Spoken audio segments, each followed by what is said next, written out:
Welcome to fun time, जहां मिलती है हर दिन एक नई कहानी। बहुत समय पहले की बात है। एक घने जंगल में एक चतुर लोमड़ी रहती थी। नाम था चंचल। चंचल हमेशा नई चीजों को खोजने में लगी रहती थी। एक दिन उसे जंगल के दूर एक रहस्यमयी गुफा दिखाई दी। गुफा के बाहर लिखा था, सच्चे दिल वालों के लिए खजाना अंदर है। चंचल बहुत खुश हो गई, लेकिन गुफा के दरवाजे पर एक बूढ़ा तोता बैठा था। तोते ने कहा, अगर अंदर जाना है तो 3 सवालों के सही जवाब देने होंगे।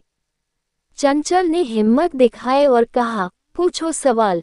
तोते ने पहला सवाल पूछा, वह क्या है जो बांटने से बढ़ता है? चंचल ने सोचा और बोली, प्यार। तोते ने दूसरा सवाल पूछा, ऐसी कौन सी चीज है जो दिखती नहीं लेकिन महसूस होती है? चंचल ने मुस्कुराते हुए जवाब दिया, हवा। तोते ने तीसरा और सबसे कठिन सवाल पूछा, कौन सा खजाना दुनिया का सबसे अनमोल है? चंचल ने बिना सोचे जवाब दिया, ईमानदारी और दोस्ती। तोता मुस्कुराया और गुफा का दरवाजा खुल गया। अंदर चंचल ने देखा, वहां सोने चांदी नहीं था, बल्कि किताबें, ज्ञान और दोस्ती के प्रतीक रखे थे। चंचल समझ गई कि असली खजाना चीजों में नहीं, बल्कि अच्छे गुणों में होता है। सीख, सच्चा खजाना हमारी अच्छाइयाँ, ज्ञान और दोस्ती होती है। चलिए आप सुनते हैं अगला किस्सा। एक बार की बात है, जंगल में एक होशियार खरगोश रहता था। नाम था बुद्धिलाल। उसे हमेशा कुछ न कुछ नया बनाने का शौक था। एक दिन उसने अपने घर के पीछे एक छोटी सी टाइम मशीन बना डाली। सभी जानवर उसका मजाक उड़ाने लगे, बोले, अरे खरगोश, तू क्या कर लेगा? लेकिन खरगोश बोला, ठीक है, मैं कल तुम्हें भविष्य दिखाऊंगा। अगले दिन खरगोश ने अपने 2 दोस्तों कछुए और गिलहरी को अपनी टाइम मशीन में बैठाया और बटन दबा दिया। पलक झपकते ही वे पहुंचे 100 साल आगे के जंगल में। वहां के पेड़ बोलते थे, जानवर उड़ते थे और सब मोबाइल से बात कर रहे थे। एक रोबोट शेर ने उनसे पूछा, तुम पुराने जमाने के हो क्या? गिलहरी डर गई, लेकिन खरगोश मुस्कुराया, हम बस घूमने आए हैं। थोड़ी देर बाद तीनों वापस लौटे और अब पूरा जंगल उनका फैन बन गया।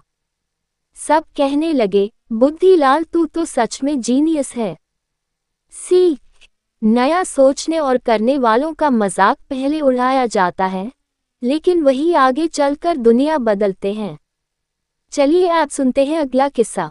एक छोटे से गांव में एक बिल्ली रहती थी। नाम था झुनझुनी। वह दिखने में तो आम बिल्ली थी, लेकिन उसके पास थी एक जादुई नीली टोपी, जो उसे उसकी दादी बिल्ली से मिली थी। लेकिन वो टोपी साधारण नहीं थी। जब भी कोई सच्चे दिल से इच्छा करता, टोपी उसे पूरा कर देती थी। एक दिन गांव के बच्चे परेशान थे क्योंकि स्कूल में कोई बार बार उनकी किताबें गायब कर रहा था। सब डरे हुए थे। झुनझुनी ने टोपी पहन ली और कहा, अब मैं पता लगाऊंगी कौन है ये किताब चोर। टोपी ने झुनझुनी को अदृश्य बना दिया और वो सीधा स्कूल पहुंची। वहां उसने देखा, एक छोटा सा बंदर हर रोज किताबें चुराकर एक पेड़ पर जमा कर रहा है, क्योंकि उसे पढ़ाई करना अच्छा लगता था, लेकिन स्कूल में दाखिला नहीं मिला था। झुनझुनी ने सबको सच्चाई बताई। अगले दिन स्कूल की टीचर ने बंदर को क्लास में बिठा लिया और सभी बच्चों के साथ पढ़ने दिया। अब झुनझुनी गांव की हीरो बन गई और उसकी टोपी फिर से अलमारी में रख दी गई, किसी और जरूरतमंद के लिए। सीख, हर किसी को पढ़ने और सीखने का अधिकार है, और सच्चे दिल से मदद करने वाला हमेशा हीरो बनता है।